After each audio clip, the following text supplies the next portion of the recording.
अच्छा भाई, यहाँ पे जल्दी से दोबारा से हम अपना फोल्डर ओपन कर लेते हैं VS कोड के ऊपर। ठीक है, VS कोड के ऊपर मैंने यहाँ पे फोल्डर ओपन कर लिया और यहाँ पे ये जो हमने डिव बनाया था ना, ये अभी वैसे ही मौजूद है। इस डिव के ऊपर हम थोड़ा बहुत ट्रांजिशन कर रहे थे, अब दोबारा से आ जाते हैं ट्रांजिशन में। ठीक है, अच्छा भाई यहाँ पे दोबारा से ये सारा कोड हम प्रॉपर समझ लेते हैं, उसके बाद थोड़ा आगे बढ़ते हैं। अभी तक मैंने क्या काम किया था, इस डिव को हाइट और विड्थ दिया 100 पिक्सेल्स और विड्थ भी 100 पिक्सेल्स दिया, और बैकग्राउंड कलर जो है इसका ग्रीन है, और ट्रांजिशन यहाँ पे भी क्या चीज़ है इसको फिलहाल के लिए मैं हटा देता हूँ। ठीक है, अच्छा यहाँ पे हमारे पास पेरेंट के ऊपर कुछ हमने बेसिक सा स्टाइल किया, ये नॉर्मल सी चीज़ है। ठीक है, मैंने कहा जब भी कोई पेरेंट के ऊपर होवर करेगा तो आपने क्या करना है, इसके विड्थ को बढ़ा देना है और बॉर्डर रेडियस को 50% कर देना है। ठीक है, सिंपल मैं इसको यहाँ से कॉपी पास्ट करता हूँ और क्रोम में आके इसको कर लेते हैं पेस्ट, और यहाँ पे अगर मैं जैसे इसके ऊपर होवर करूँगा तो इसकी विड्थ भी ये बढ़ा रहा है और साथ साथ इसके बॉर्डर रेडियस को भी ये 50% कर दे रहा है। अच्छा भाई यहाँ पे अभी मैंने इसको क्या बताया कि विड्थ इसकी बढ़ा दो होवर करने पे, और जो इसका बॉर्डर रेडियस है वो 50% कर दो। ठीक है, अभी ये क्या कर रहा है, ये इसको इंस्टेंस बढ़ा दे रहा है, इंस्टेंस इसकी विड्थ भी बढ़ा दे रहा है। बेसिकली इसका जो स्टेट चेंज हो रहा है, ये सारा का सारा काम इंस्टेंस हो जा रहा है। मैं चाहता हूँ थोड़ा सा स्मूथली चेंज हो, तो सिंपल आपने यहाँ क्या करना होता है, यहाँ पे छोटा सा लिखना होता है ट्रांजिशन। ठीक है, अच्छा ट्रांजिशन के अंदर अभी जो मैं लिखने वाला हूँ ना, ये बेसिकली ट्रांजिशन की शॉर्ट हैंड प्रॉपर्टी है, जो इसकी अलहदा प्रॉपर्टी होती है वो मैंने आपको ऑलरेडी बता दिया है। ठीक है, अच्छा यहाँ तक ट्रांजिशन के अंदर सबसे पहले आप क्या लिखोगे, प्रॉपर्टी का नाम, इसके ऊपर आप अप्लाई करवाना चाहते हो, उसके बाद स्पेस देके ये कितना टाइम लेगा, उसके बाद आप क्या बताओगे, यहाँ पे टाइमिंग फंक्शन बता दोगे, एंड देन यहाँ पे क्या बताओगे, इसका डिले बताओगे। ठीक है, अच्छा मैं आपको एक चीज़ बता दूं कि ये दो चीज़ जो है ना कंपलसरी है, एक तो प्रॉपर्टी का नाम और दूसरा इसका ड्यूरेशन, ये दोनों चीज़ें यहाँ पे क्या है, कंपलसरी है। अगर ये दोनों चीज़ें मैं नहीं भी दूं तब भी मेरा काम चल जाएगा। बाय डिफ़ॉल्ट 0 आपके पास चला जाता है और यहाँ पे बाय डिफ़ॉल्ट ईस्ट चला जाता है। ठीक है, अच्छा यहाँ पे अगर मैं ये दोनों चीज़ें नहीं भी देता हूँ तो यहाँ पे ये वाला काम हमारा चल जाना चाहिए। अगर यहाँ पे आके मैं इस पर होवर कर रहा हूँ तो ये वाला जो ट्रांजिशन है ये अब स्मूथली हो रहा है। ठीक है, जस्ट विद वाला, लेकिन अभी भी ये जो रेडियस वाला है ये स्मूथली नहीं हो रहा। रेडियस जैसे ही मैं होवर कर रहा हूँ, रेडियस इसका इसने क्या कर दिया, 50% कर दिया। ठीक है, अभी मैं चाहता हूँ ये 50% तो करे, लेकिन थोड़ा सा डिले करके करे, तो यहाँ पे सिंपल मैंने लगाना है कॉमा। ठीक है, मैंने कॉमा लगाया। अब मैं कहता हूँ ना कि यहाँ पे एक और प्रॉपर्टी है हमारे पास, बॉर्डर रेडियस के नाम की एक और प्रॉपर्टी है, उसको भी परफॉर्म करने में आप 2 सेकंड का टाइम ले लो। अभी देखो बॉर्डर रेडियस होने में भी ये 2 सेकंड का टाइम ले रहा है। अभी यहाँ पे मैं एक काम कर सकता हूँ, मैं कहता हूँ विड्थ तो बढ़ा रहे हो, साथ साथ इसकी हाइट को भी बढ़ा दो। ठीक है, मैंने क्या बोला, साथ साथ इसकी हाइट को भी आप थोड़ा सा बढ़ा दो। यहाँ तक कोई मसले की बात है? अच्छा यहाँ पे मैंने क्या बोला, इसकी हाइट को ही बढ़ा दो। अभी देखो हाइट तो इंस्टेंस बढ़ गई है, हाइट तो इंस्टेंस बढ़ गई है, तो इस चीज़ को हैंडल करने के लिए आप दोबारा से यहाँ लगाओगे कॉमा। ठीक है, और यहाँ पे क्या लिखोगे, प्रॉपर्टी का नाम, प्रॉपर्टी का नाम, और मैंने बोला हाइट को भी बढ़ने में कितना सेकंड लगना चाहिए, 2 सेकंड का टाइम लगना चाहिए। अभी मैं इसको करता हूँ रिफ्रेश। अभी देखो यहाँ पे क्या हो रहा है, अभी यहाँ पे हाइट बढ़ने में भी 2 सेकंड का टाइम ले रहा है, विड्थ बढ़ने में भी 2 सेकंड का टाइम ले रहा है, और इसको रेडियस करने में भी ये 2 सेकंड का टाइम ले रहा है। यहाँ तक किसी को कोई मसला है? यहाँ तक किसी का कोई सवाल नहीं है? ठीक है, अच्छा यहाँ तक चीज़ें नॉर्मल है। अभी मैं काम करता हूँ, इन सबको हटा के मैं कहता हूँ ऑल। अच्छा शुरू में जो हम पहली वैल्यू देते हैं वो तो प्रॉपर्टी का नाम है, वो तो प्रॉपर्टी का नाम है। अगर मैंने ऑल लिखा तो इसका मतलब है जितनी भी प्रॉपर्टीज़ मौजूद हैं। ठीक है, अभी यहाँ पे विथ, हाइट और बॉर्डर रेडियस मौजूद था तो मैंने लिखा ऑल। अभी विथ, हाइट और बॉर्डर रेडियस में तीनों की बात कर रहा हूँ। मैंने कहा इन तीनों को 3 सेकंड का वक्त लगना चाहिए। अभी आके अगर मैं होवर करूँगा, देखो इन तीनों को कितने सेकंड का वक्त लग रहा है, 3 सेकंड का वक्त लग रहा है। ठीक है, अच्छा यहाँ पे मैं एक काम करता हूँ, मैं इसको कहता हूँ कि आप जो है ना इसका बैकग्राउंड कलर कर दो, आप ब्लू कर दो।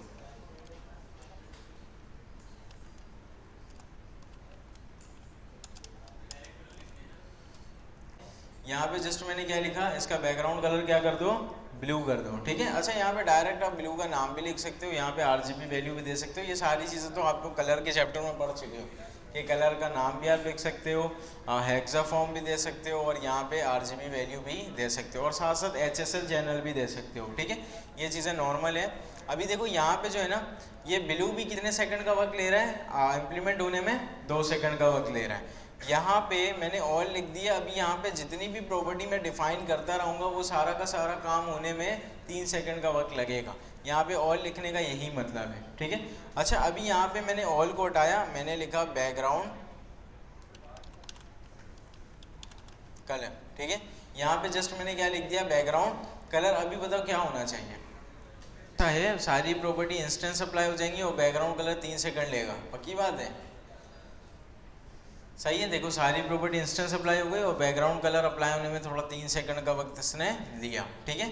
अच्छा अगर मुझे अलग अलग कोई ड्यूरेशन देना है, कोई अगर इसका टाइमिंग फंक्शन अलग अलग देना है, तो यहाँ पे मुझे अलग अलग चारों को डिफाइन करना पड़ेगा कॉमा देकर। यहाँ तक तो कोई मसला नहीं है। अगर मैं एक ही जैसे ट्रांजिशन देना चाहता हूँ सब में, तो यहाँ पर मैं ऑल लिख के अपना काम चला दूँगा। यहाँ तक कोई मसले की बात है, सही है, यहाँ तक आसान है। अच्छा ट्रांजिशन के अंदर हमने और भी कुछ चीज़ें पढ़ी थी। फॉर एग्जाम्पल मैं एक काम करता हूँ, इसको थोड़ी देर के लिए कर देता हूँ बंद, ठीक है। ट्रांजिशन के अंदर हमने कुछ और भी चीज़ें पढ़ी थी, जैसे कि हमने देखा था आप ट्रांसफॉर्म बता सकते हो, ट्रांसफॉर्म स्केल 2। स्केल 2 का बेसिकली मतलब क्या होता है, स्केल 2 का जो भी इसका साइज़ उसका डबल साइज़ हो जाएगा। अभी मैं इस पर आगे होवर कर रहा हूँ तो देखो इसका साइज़ जो थोड़ा सा, इसका जो भी साइज़ था उसका डबल हो गया। अगर मैंने फोल्ड लिखा होता तो 4 गुना बढ़ जाता, 6 लिखा होता तो 6 गुना बढ़ जाता, सही है। यहाँ तक चीज़ें नॉर्मल है। अभी मैं एक काम करता हूँ, मैं बोलता हूँ ठीक है, यहाँ पे जो है ना ये जो स्केल हो रहा है ये बहुत जल्दी हो जा रहा है, इसको होने में भी थोड़ा सा टाइम लगना चाहिए। तो यहाँ पे जल्दी से मैं बोल देता हूँ ऑल 3 सेकेंड, ठीक है। ऑल मतलब जितनी भी प्रॉपर्टीज़ हैं। अभी देखो स्केल होने में भी इसने थोड़ा सा टाइम लिया, यहाँ तक कोई मसला। अच्छा यहाँ पे आप एक काम ये भी कर सकते हो, आप यहाँ पे इसको बता सकते हो रोटेट। आप यहाँ पे इसको क्या बता सकते हो, रोटेट बता सकते हो। ये रोटेट के अंदर आप 2, 3, 4, 5 ये सारी चीज़ें नहीं दोगे, आप बेसिकली यहाँ पे डिग्री दोगे। रोटेट अगर आपने किसी भी चीज़ को करवाना होता है तो वो डिग्री से करवाना होता है, ठीक है। अच्छा अगर यहाँ पे मैंने 360 डिग्री इसको दे दिया, 360 डिग्री, अब ये कितना रोटेट हो जाएगा, पूरा 360 एंगल तक ये क्या हो जाएगा, रोटेट हो जाएगा, ठीक है। अच्छा यहाँ पे आप अगर 180 दोगे तो ये 180 डिग्री तक रोटेट होगा। ये चीज़ें तो नॉर्मल है, ठीक है। अच्छा अभी मैं चाहता हूँ ये रोटेट भी हो और स्केल भी हो, फिर क्या करूँ, हाँ भाई कैसे, नेक्स्ट लाइन पे ट्रांसफॉर्म स्केल 2। अभी आगे देखते हैं, यहाँ पे मैंने होवर किया, ये देखो अभी रोटेट तो नहीं हो रहा, रोटेट यहाँ पे नहीं हो रहा है, यहाँ पे जस्ट क्या हो रहा है, स्केल हो रहा है। अगर मैं चाहता हूँ यहाँ पे ये सारा काम हो जाए ना, तो इसकी भी एक शॉर्ट हैंड प्रॉपर्टी है। यहाँ पे सिंपल आप बताओ इसको, यहाँ पे स्केल भी इसको करना 2। अभी देखो रोटेट भी हो रहा है और इसने इसको स्केल भी कर दिया, ठीक है। और इसी तरह से आप मल्टीपल चीज़ें यहाँ पे डिफाइन कर सकते हो। ये भी बेसिकली शॉर्ट हैंड प्रॉपर्टी है ट्रांसफॉर्म की। आपने यहाँ पे ये सारी चीज़ें, जितनी भी चीज़ें आपने देनी है, आप यहाँ पे क्या करो, इसको स्पेस दे देकर देते जाओ। इसके अलावा हमने और भी कुछ चीज़ें इसके अंदर पढ़ी हैं। हमने ट्रांसलेट पढ़ा है, ट्रांसलेट 200 पिक्सल्स आप दे सकते हो। ये बेसिकली एक्स एक्सिस की बात करेगा, ठीक है। अभी देखो ये रोटेट होता हुआ कहाँ चला गया, ठीक है। अभी इसको मैं रोटेट फ़िलहाल हटाता हूँ ताकि काम हमारा ख़राब ना हो।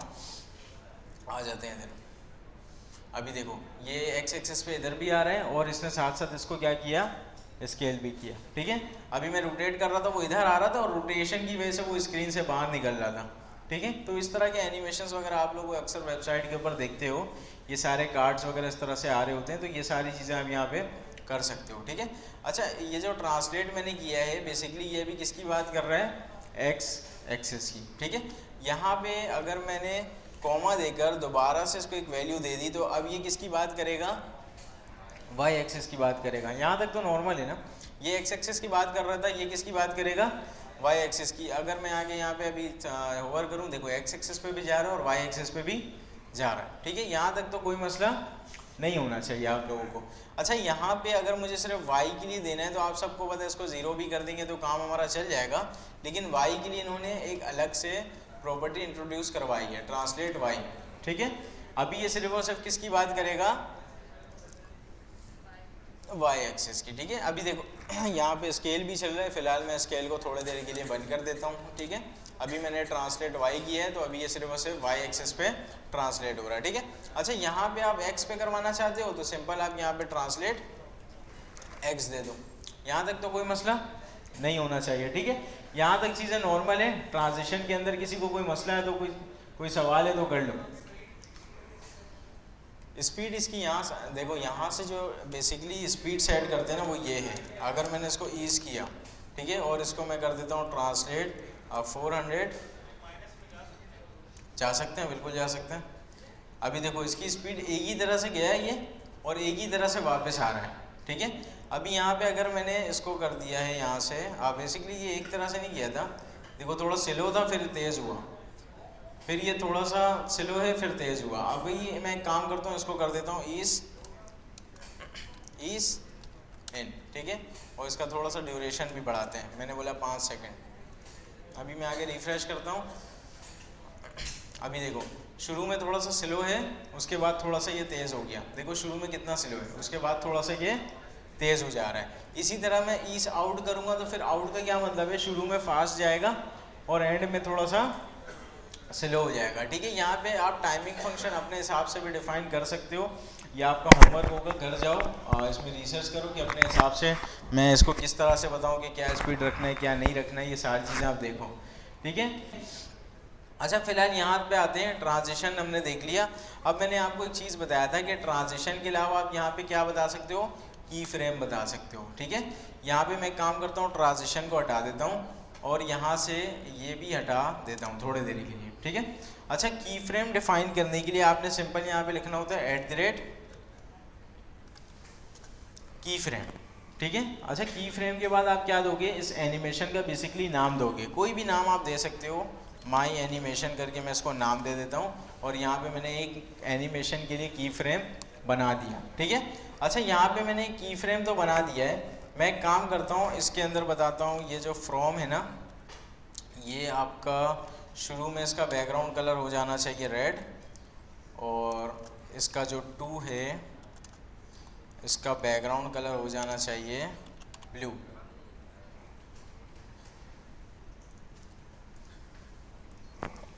सही है भाई।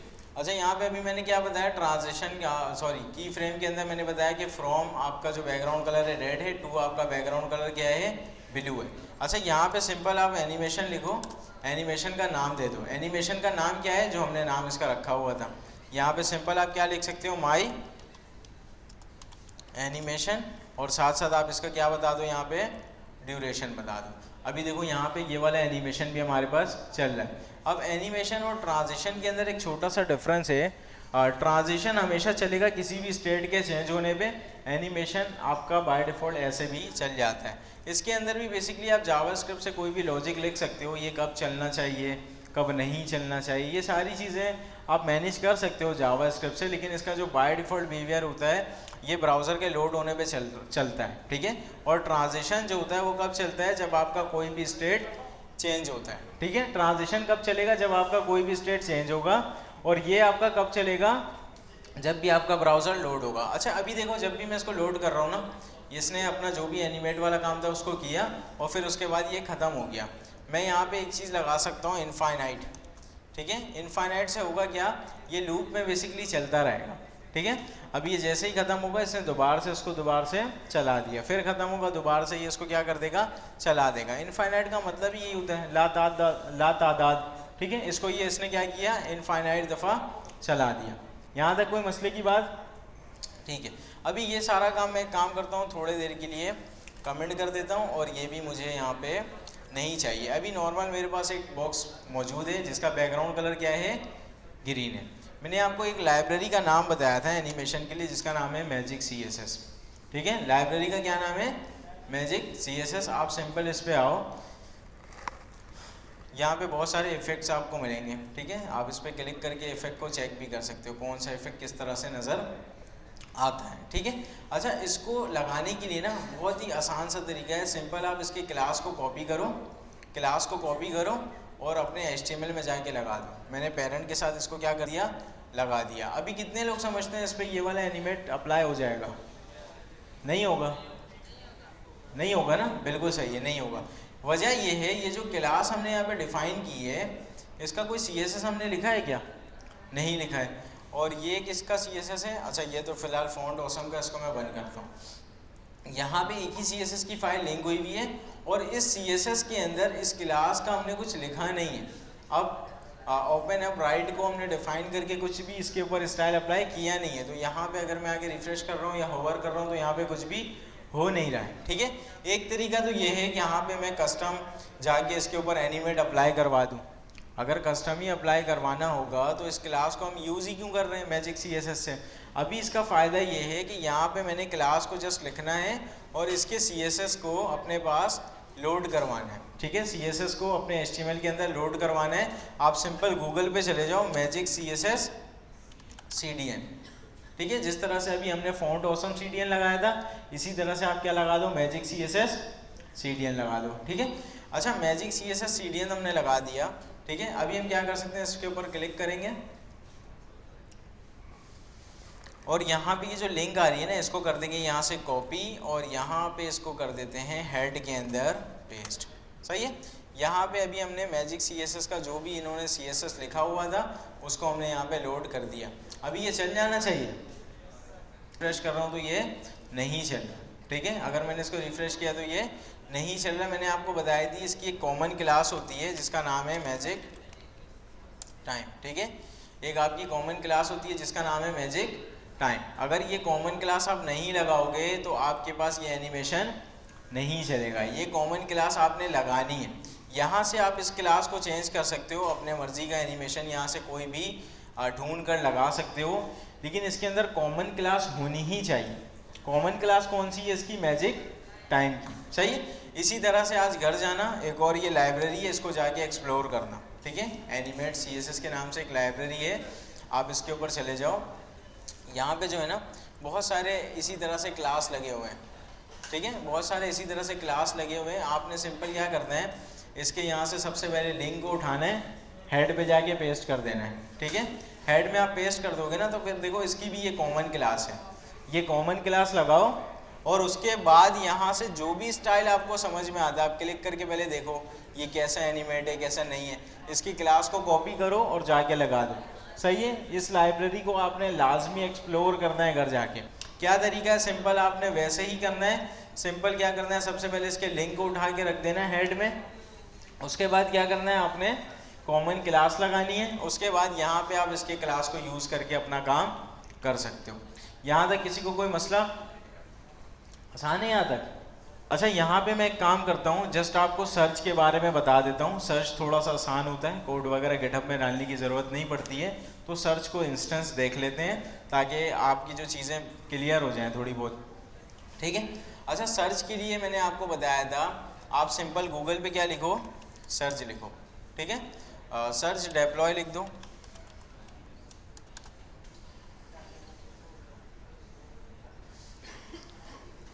अच्छा भाई यहाँ पे मैंने क्या लिखा, गूगल के ऊपर सर्च डिप्लॉय लिख दिया, ठीक है। अच्छा सर्च डिप्लॉय लिखोगे तो आपके पास इस तरह की कोई वेबसाइट आ जाएगी। आई थिंक जब हम ये काम सीख रहे थे उस टाइम पे इनकी वेबसाइट आई थिंक डाउन हुई भी थी, है ना। तो अभी ये प्रॉपर वर्किंग पे है तो इसको देख लेते हैं, ठीक है। अच्छा सर्च के अंदर बेसिकली यहाँ पे ये बता रहा है कि आपकी स्टैटिक वेबसाइट को हम पब्लिश करके दे देंगे फ्रंट एंड के लिए, ठीक है। अच्छा स्टैटिक वेबसाइट का क्या मतलब है, ऐसी वेबसाइट जिसके ऊपर मैं जिसको जैसा मैंने बनाया है वो वैसे ही बाद में भी नज़र आएगी, उसके अंदर कोई डायनामिक काम नहीं है, ठीक है। स्टैटिक का मतलब है जिसको जैसा मैंने रखा है वो वैसा ही नज़र आएगा, उसके अंदर कोई भी डायनामिक काम नहीं हुआ हुआ। जस्ट वही वेबसाइट आपकी सर्च पे क्या हो सकती है, लाइव हो सकती है। इसका मतलब बैकएंड वगैरह ये सारा काम आप यहाँ पे लाइव नहीं कर पाओगे, ठीक है। तो आगे जब आप बढ़ोगे तो लाजमी सी बात है आपने वर्सल और नेटिफाई इन सब चीज़ों को भी यूज़ करना है, ठीक है। वो सारी चीज़ें मैंने आपको ऑलरेडी बता दी हैं तो अभी दोबारा उस पर नहीं जाएंगे। फिलहाल अभी देख लेते हैं सर्च को, ठीक है। अच्छा सर्च के अंदर यहाँ पे थोड़ा सा हम नीचे आएंगे ना, तो इन्होंने बोला कि सर्च को आप सबसे पहले क्या कर लो, ग्लोबली इंस्टॉल कर लो, ठीक है। अच्छा यहाँ पे इंस्टॉल का मतलब तो यही है कि ये इंस्टॉल करेगा सर्च को। ये npm का क्या मतलब है, नोड पैकेज मैनेजर। ये जो इंस्टॉल करके देगा ना मुझे, ये बंदा है जो भी है, नोड पैकेज मैनेजर जो है मुझे सर्च को इंस्टॉल करके देगा। नोड पैकेज मैनेजर अगर सर्च को इंस्टॉल करके देगा तो सबसे पहले ज़रूरी ये है कि नोड मेरे पास होना चाहिए। अगर मुझे नोड पैकेज मैनेजर चाहिए तो सबसे ज़रूरी क्या है, मेरे इस लोकल पीसी के अंदर नोड मौजूद होना चाहिए। तो सिंपल सबसे पहला काम आपका होना चाहिए, यहाँ पे गूगल पे चले जाओ, यहाँ लिख दो Node.js, ठीक है। अच्छा अभी हम इसको डाउनलोड सिर्फ इसलिए कर रहे हैं क्योंकि ये सर्च डाउनलोड करने के लिए हमें इसकी ज़रूरत पड़ रही है। अभी फ़िलहाल नोड से हमारा कोई लेना देना नहीं है। नोड को डाउनलोड करने की वजह यह है कि मुझे चाहिए npm, नोड का पैकेज मैनेजर चाहिए। ये पैकेज मैनेजर मुझे उस टाइम पे ही मिलेगा जब मेरे पास नोड होगा, ठीक है। अच्छा यहाँ पे जो है ना, नोड पैकेज मैनेजर हमारे पास तब आ जाएगा जब हम नोड को इंस्टॉल करेंगे। यहाँ पे सिंपल आप चले जाओ node.js.org की वेबसाइट के ऊपर और यहाँ चले जाओ डाउनलोड पे। डाउनलोड पे आप जैसे ही जाओगे तो यहाँ पे आपके पास ऑप्शंस मिल रहा है विंडोज़ इंस्टॉलर। सिंपल आप इसके ऊपर क्लिक करो, ठीक है। सिंपल आप इसके ऊपर क्लिक करोगे, आपके पास यहाँ पे एक फ़ाइल डाउनलोड हो जाएगी। आपके पास फ़ाइल डाउनलोड हो गई, आपने क्या करना है, उस फाइल के ऊपर डबल क्लिक करना है और उसको इंस्टॉल कर लेना है, ठीक है। इंस्टॉल करना तो मेरा ख्याल है सबको आता होगा।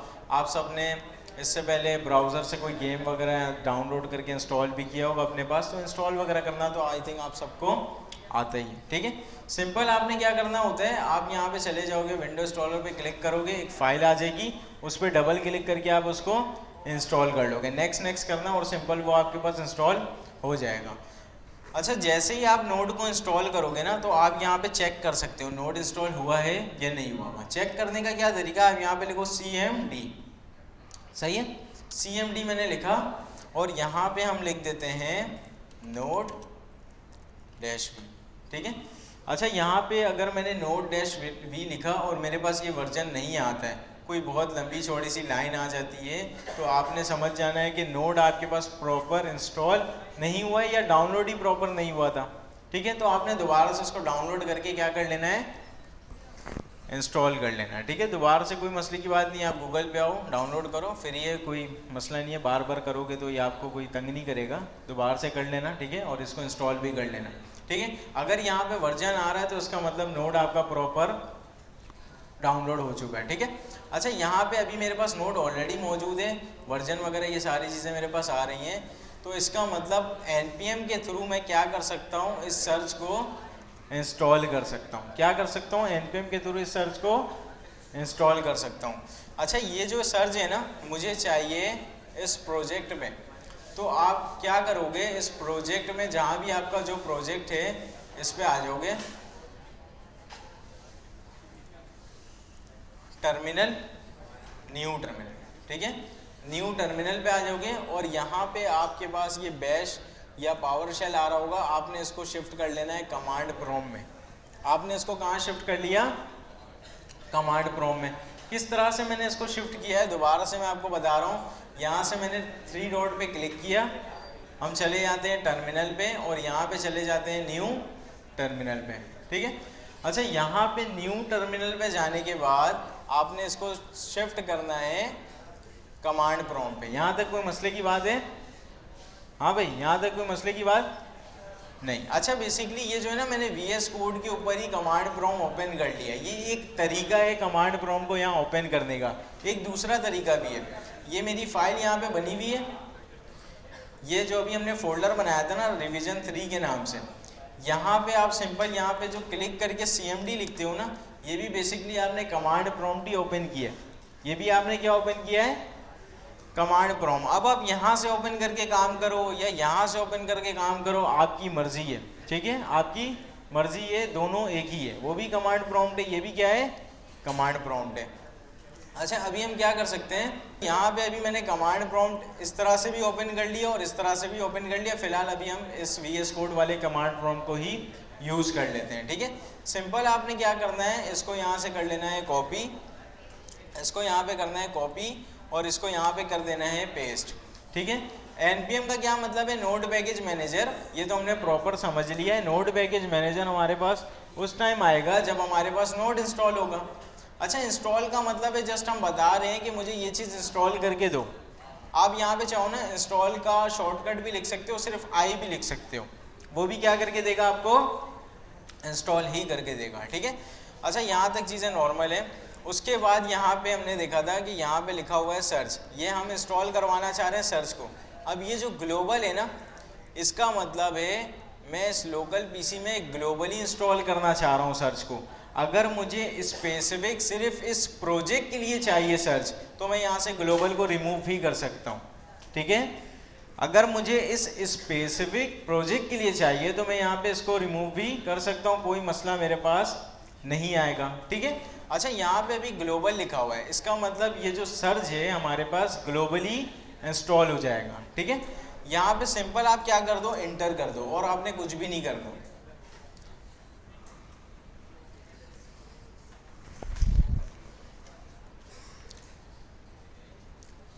अच्छा भाई, आपके पास कुछ इस तरह का आ जाएगा तो आपने समझ जाना है कि यहाँ पे जो सर्च हमने इंस्टॉल किया था वो प्रॉपर हो चुका है। अगर आपके पास रेड सा यहाँ पे कोई एरर टाइप का लिखा हुआ हो तो आपने समझ जाना है या तो आपका npm प्रॉपर नहीं चल रहा या आप यहाँ से cmd पे नहीं आए हो। ठीक है। बाद औक़ात स्टूडेंट्स ऐसा कर देते हैं कि वो पावर शेल के ऊपर इस चीज़ को चलाने की कोशिश करते हैं और चीज़ें उनके पास नहीं चल रही होती है। ठीक है। अगर आपके पास ये इस तरह का स्क्रीन आ जाए तो आपने समझ जाना है कि ये प्रॉपर चल चुका है, सक्सेसफुली इंस्टॉल हो चुका है। अगर कोई वार्निंग यहाँ पे अगर कोई एरर वगैरह इस तरह की चीज़ है, रेड स्क्रीन नज़र आए, तो आपने इसको दोबारा से प्रॉपर मेक श्योर करना है कि आप सही जगह पे मौजूद हो या नहीं। अच्छा, यहाँ पे हमने इसको इंस्टॉल कर लिया। अब दोबारा से आते हैं इसकी वेबसाइट के ऊपर। इन्होंने बोला आपने इसको इंस्टॉल कर लिया है तो आप यहाँ पे सिंपल क्या लिख दो, सर्च लिख दो। मैंने इसको किया Ctrl+C और यहाँ पे मैं इसको कर देता हूँ Ctrl+V, कोई मसला, इसको कर देते हैं एंटर। अच्छा, यहाँ पे ऑलरेडी मेरा अकाउंट लॉगिन है तो मैं एक काम करता हूँ, इसको करते हैं बंद। ठीक है। मैं इसको जल्दी से करता हूँ सर्च, लॉग आउट कर देता हूँ पहले। ठीक है। दोबारा से अभी मैंने लिखा सर्च। अभी ये लॉग आउट जो मैंने किया है इसको आप थोड़ा सा इग्नोर करो, या आपके पास ये मसला नहीं आएगा। आप जैसे ही सर्च लिखोगे ना तो ये आपसे पूछेगा कि आपका ईमेल एड्रेस क्या है। ठीक है। आप जल्दी से अपना कोई ईमेल एड्रेस लिख देना जो भी आप यूज़ करते हो। सिंपल यहाँ पे मैं अपना ईमेल एड्रेस लिख रहा हूँ।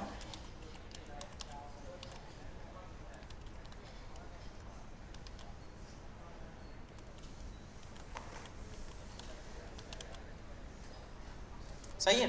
जो भी आपका ईमेल एड्रेस होगा वहाँ पे ईमेल एड्रेस लिख के क्या कर देना, एंटर कर देना। ठीक है। अच्छा, यहाँ पे अब ये मांग रहा है पासवर्ड। आपने इसको जीमेल का पासवर्ड नहीं देना है। ठीक है। मुझे पता है आप सबको स्क्रीन नज़र नहीं आएगी, जस्ट थोड़ा सा बर्दाश्त करो, सिर्फ सुन लो। ठीक है। यहाँ पे आपने अभी जीमेल लिखा और मुझे सब पता है कि आप लोगों का ऑलरेडी अकाउंट नहीं होगा सर्च पे, तो आपने क्या करना है, यहाँ पे कोई भी रैंडम पासवर्ड लिखना है। रैंडम से मुराद वो पासवर्ड जो आप चाहते हो सेट करना, वो पासवर्ड जो आप चाहते हो पासवर्ड सेट हो जाए आपके सर्च के अकाउंट में। ठीक है। अच्छा, सर्च के अकाउंट में पासवर्ड सेट करना है। आपने सिंपल यहाँ पे कोई भी पासवर्ड लिखा और यहाँ पे लिख के कर दिया एंटर। एंटर करने के बाद होगा क्या, आपके ईमेल के ऊपर ना एक ईमेल आएगी सर्च से। अच्छा, जो भी ईमेल होगा आपने उसको क्या कर देना है, वेरीफाई के ऊपर क्लिक कर देना है और उसको प्रोसीड कर देना, और आपने कुछ भी नहीं करना। सिंपल आपने क्या करना है, ईमेल को वेरीफाई कर देना है और जो भी आपने पासवर्ड लिखा हुआ था वो आपका पासवर्ड यहाँ पे सेट हो जाएगा। जी,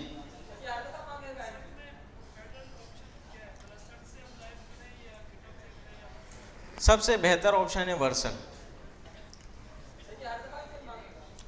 देखो, अभी अगर मैंने इसको लॉगिन किया वो होता ना तो ये नहीं मांगता, और अभी ये ऑलरेडी लॉगिन था भी। अभी मैंने इसको लॉग आउट किया है। जिस तरह दूसरी एप्लीकेशंस के अंदर होता है ना, फेसबुक अगर आपने एक दफ़ा लॉगिन कर दिया, आप जब दोबारा एप्लीकेशन को ओपन करते हो तो वो बार बार नहीं कहता लॉगिन करने के लिए। इवन कि आप उसको लॉग आउट जब कर देते हो तो फिर वो बोलेगा दोबारा से लॉगिन करके आओ। तो ये अभी फ़िलहाल आप पहली दफ़ा इसको चलाओगे तो ये ईमेल भी मांगेगा, और आपका अकाउंट नहीं होगा तो आपने उस ईमेल से उसको वेरीफाई भी करना है, और यहाँ पे जो भी आपका पासवर्ड होगा वो आप यहाँ पे लिख दोगे। ठीक है। अच्छा भाई, यहाँ पे पासवर्ड के अंदर जो भी पासवर्ड था मैंने यहाँ पे सेट किया हुआ था ऑलरेडी, उसको मैंने लिखा और यहाँ से कर देता हूँ मैं इसको एंटर। ठीक है।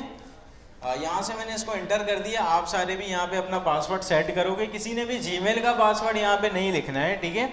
अगर कोई भी एप्लीकेशन, कोई भी इस तरह की कोई डॉक्यूमेंटेशन आपसे जीमेल का पासवर्ड मांगती है तो आपने कभी भी नहीं देना होता। ये चीज़ आप जहन में बैठा लो कि वो एप्लीकेशन अगर आपके जीमेल का पासवर्ड मांग रही है तो इसका मतलब वो एप्लीकेशन सही नहीं है, ठीक है। अभी फ़िलहाल यहाँ पे मैंने पासवर्ड सेट किया। कौन सा पासवर्ड? जो मेरे सर्च अकाउंट का है। सर्च अकाउंट का पासवर्ड सेट कैसे होता है? फर्स्ट टाइम पे आप पासवर्ड डालो और उसको ईमेल पे जाके वेरीफाई के ऊपर क्लिक कर दो, ठीक है। अभी ये कह रहा है कि आपका प्रोजेक्ट जो मौजूद है वो यहाँ पे मौजूद है CSS रिवीजन 3 के अंदर। मैंने बोला हाँ यहीं पे मौजूद है, एंटर कर दो, ठीक है। अभी ये क्या कह रहा है कि यहाँ पे जो है ना, किस डोमेन के ऊपर इसने मुझे लाइव करना है, इसको किस डोमेन के ऊपर लाइव करना है। तो सिंपल आप इसको बता दो .search.sh को आपने नहीं छेड़ना है। .search.sh को आपने नहीं छेड़ना है। इससे पहले आप अपनी मर्जी का कोई भी डोमेन लिख सकते हो। अच्छा, मर्जी से मुराद क्या है? मर्जी से मुराद है वो डोमेन जो किसी और ने ऑलरेडी ऑक्यूपाई नहीं किया हो। ऐसा नहीं है आप यहाँ पे www.google.com लिख दो, www.youtube.com लिख दो, वो सारी चीज़ें आपके पास नहीं चलेंगी। ऐसा डोमेन होना चाहिए जो किसी और बंदे ने ऑक्यूपाई पहले से नहीं किया हो, क्योंकि यहाँ पे डोमेन हमेशा यूनिक होती है। अच्छा भाई, यहाँ पे डोमेन हमेशा आप जब भी रखोगे वो यूनिक होनी चाहिए, ठीक है। अच्छा, यूनिक से क्या मुराद है कि किसी दूसरे बंदे ने उसको ऑक्यूपाई नहीं किया वो। फॉर एग्जांपल यहाँ पे मैं अभी कोई भी यूनिक नाम रख देता हूँ। यहाँ पे मैंने लिखा माई फर्स्ट वेब ऐप और मैं लिख देता हूँ फ्रॉम सैलानी, ठीक है। यहाँ पे जस्ट मैंने एक नाम रखा है डोमेन का, और मैंने इस तरह का नाम इसलिए रखा ताकि ये यूनिक हो जाए। जब नाम हमारा यूनिक होगा ना तो ये लाइव करने के अंदर कोई भी इशू हमारे पास नहीं आएगा। क्यों नहीं इशू आएगा? क्योंकि अगर किसी सेम बंदे ने इसी डोमेन के ऊपर लाइव कर दिया वेबसाइट को तो वो कंफ्यूज हो जाएगा किसकी वेबसाइट को लाइव करना है, किसको नहीं करना। तो यहाँ पे एक चीज़ प्रेफर होती है कि जिसने पहले ले लिया ये चीज़ उसकी हो गई है, ठीक है। अभी फ़िलहाल यहाँ पे मैंने एक नाम रखा माई वेब ऐप फ्रॉम सैलानी, और .search.sh को आपने नहीं छेड़ना है, ठीक है। .search.sh आपका ऐसे ही रहेगा और सिंपल आप इसको कर दो इंटर। अच्छा, जैसे ही आप इंटर करोगे ना ये थोड़ा सा टाइम लेता है बाज़ औक़ात, और बाज़ औक़ात ये इंस्टेंस पब्लिश हो जाता है।